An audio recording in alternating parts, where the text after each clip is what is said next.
안녕하세요. 머니마인드 해빗입니다.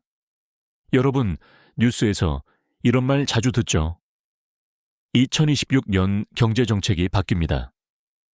최저임금 인상, 세제 개편. 근데 솔직히 말하면요.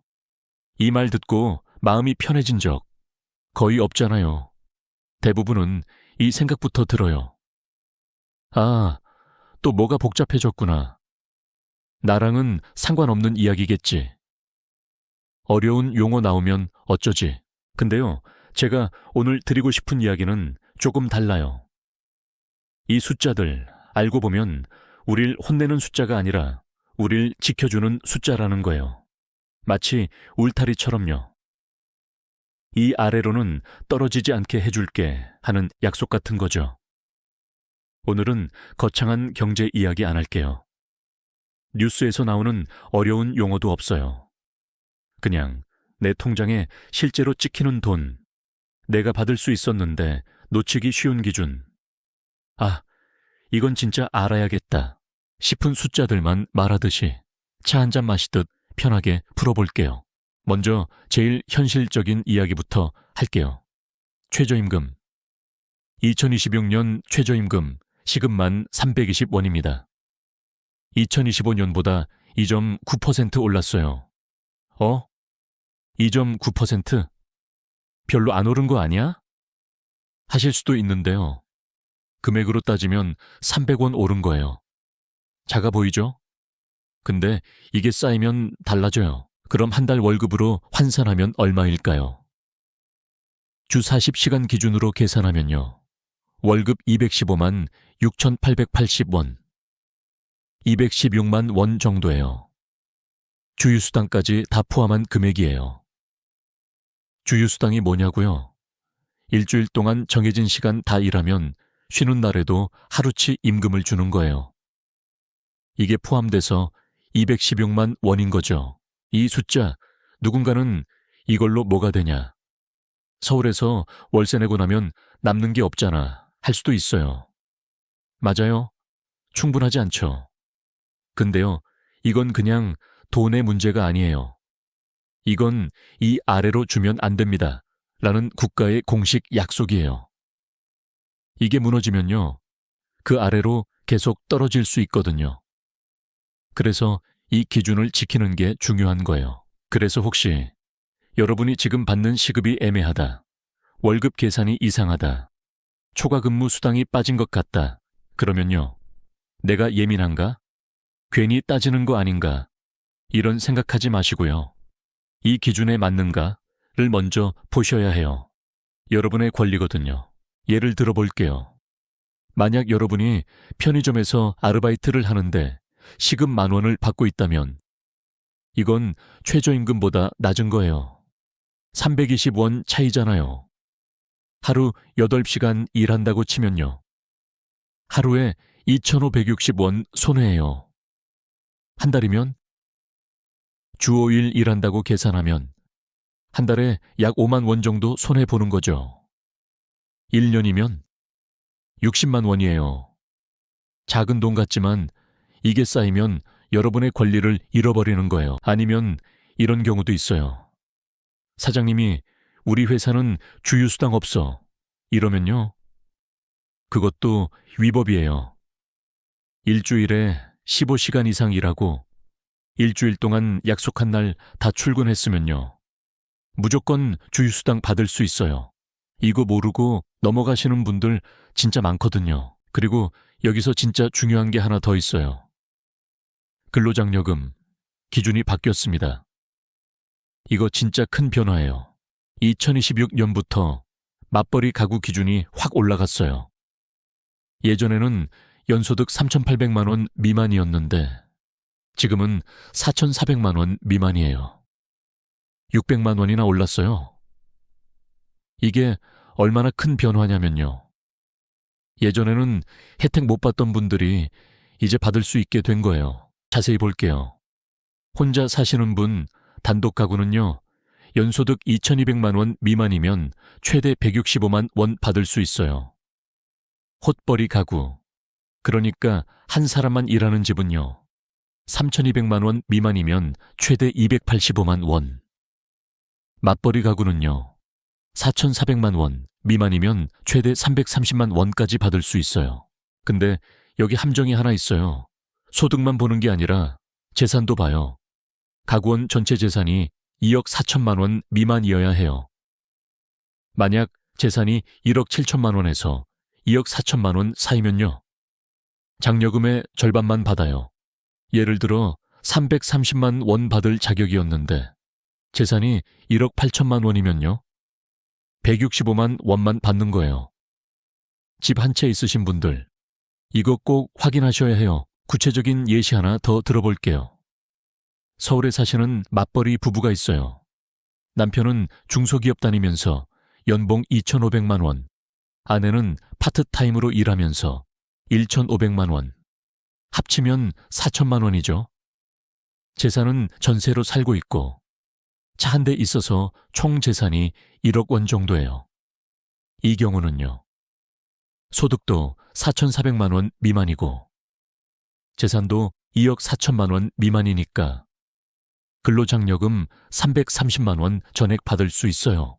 그런데 만약 같은 소득인데 집을 가지고 있어서 재산이 1억 8천만 원이라면요, 그럼 1억 7천만 원 넘었으니까 장려금의 절반 165만 원만 받는 거예요.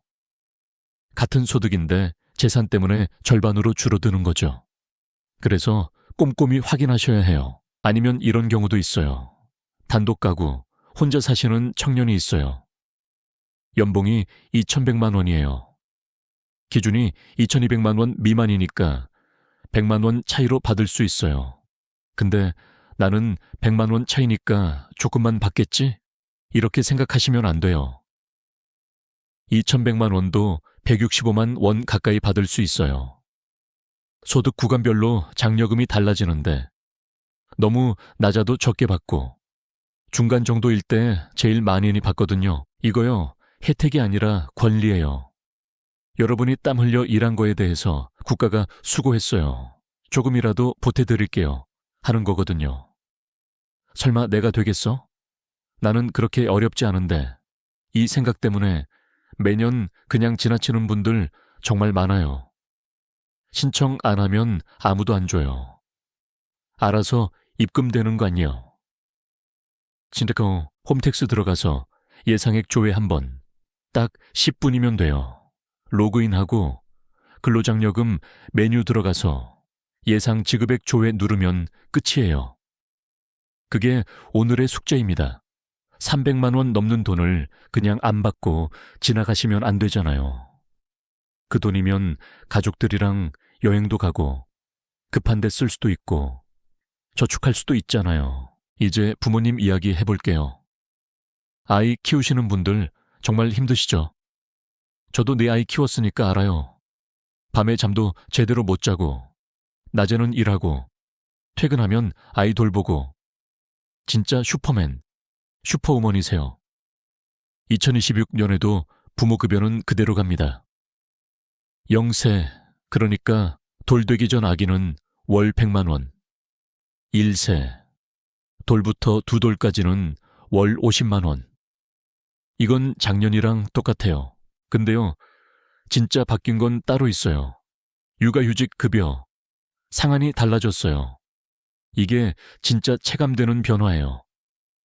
예전엔요, 아무리 월급이 높아도 육아휴직 급여가 150만 원에서 딱 멈췄어요. 그래서 월급 300만 원, 400만 원 받던 분들이 육아휴직하면요, 생활비가 반토막 나는 거죠. 그래서 휴직은 하고 싶은데 생활비가. 이 고민 진짜 많았죠. 2026년부터는요, 기간별로 달라져요. 첫 3개월 동안은 최대 250만 원까지 받을 수 있어요. 4개월부터 6개월까지는 200만 원, 7개월 이후는 150만 원.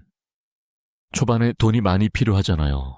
아기용품 사야 되고 분유값도 들고 기저귀값도 만만치 않고. 그래서 초반 3개월을 두텁게 지원하는 거예요. 그리고요, 진짜 좋아진 게 하나 더 있어요. 예전에는요, 육아휴직 급여의 25%를 나중에 줬어요. 복직하고 6개월 지나야 받을 수 있었거든요. 이게 뭐냐면요, 예를 들어 한 달에 150만 원 받는다고 하면요, 실제로는 112만 5천 원만 받고 37만 5천 원은 나중에 주는 거였어요. 복직 안 하면 안 줬거든요. 근데 이제는요, 사후지급금이 아예 없어졌어요. 100% 전부 휴직기간 중에 받아요. 이게 얼마나 큰 변화인지 아세요? 육아휴직 중에 돈이 제일 필요한데 그때 다 받을 수 있게 된 거예요. 복직할지 말지 고민하는 분들한테도 부담이 줄어들고요. 구체적인 예시 들어볼게요. 월급 400만 원 받던 직장인이 육아휴직을 1년 한다고 가정해봐요.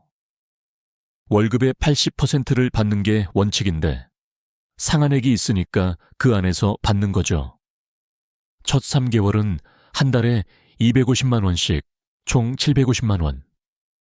4개월부터 6개월까지는 한 달에 200만 원씩 총 600만 원. 7개월부터 12개월까지는 한 달에 150만 원씩 총 900만 원. 이걸 다 합치면요, 1년 동안 약 2,250만 원을 받는 거예요. 예전 같으면요, 1년 내내 150만 원씩 총 1,800만 원 받고 그중 450만 원은 복직 후 6개월 뒤에 받았어요. 근데 이제는 2,250만 원을 휴직 기간 내내 매달 받는 거죠. 450만 원이나 더 받는 거예요. 그리고 기다릴 필요도 없고요. 그리고 하나 더, 6 더하기 6 부모 육아휴직제. 이게 뭐냐면요, 엄마 아빠가 동시에 또는 번갈아 가면서 각각 6개월씩 육아휴직을 쓰면요, 첫 6개월 동안 추가로 지원을 더 해줘요. 엄마가 받는 육아휴직 급여에다가 아빠가 받는 육아휴직 급여를 더하면요, 최대 월 450만 원까지 받을 수 있어요. 예를 들어 볼게요. 부부가 동시에 육아휴직을 써요. 둘 다 첫 3개월이니까 각각 250만 원씩 받을 수 있는 상황이에요. 근데 6 더하기 6 제도 때문에 추가 지원이 들어가서 둘이 합쳐서 한 달에 최대 450만 원까지 받을 수 있는 거예요. 부부가 함께 아이를 키우는 시간, 이제 국가가 진짜로 지원하는 거예요. 이게 무슨 의미냐면요, 이제 국가는 이렇게 말하는 거예요. 아이 키우는 시간, 경력 포기하라는 뜻 아닙니다. 엄마만 희생하라는 것도 아닙니다. 아빠도 함께 하세요.